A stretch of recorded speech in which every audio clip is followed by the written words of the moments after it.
Hi friends, ఎలా ఉన్నారు? బాగున్నారా? అందరికీ కొత్త సంవత్సరం శుభాకాంక్షలు. మా ఇంటి ముందు అయితే నేను ఇలా చేశాను ఫ్రెండ్స్. ముగ్గు అయితే మీరు ఎలా చేశారు?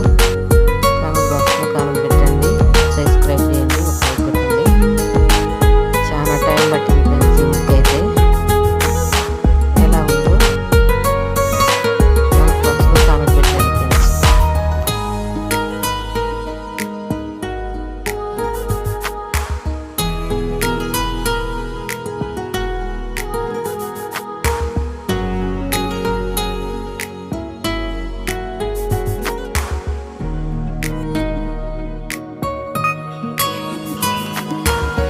అందరూ కొత్త సంవత్సరం కాబట్టి అందరూ సంతోషంగా ఉండాలని కోరుకుంటున్నాను ఫ్రెండ్స్ నేనైతే.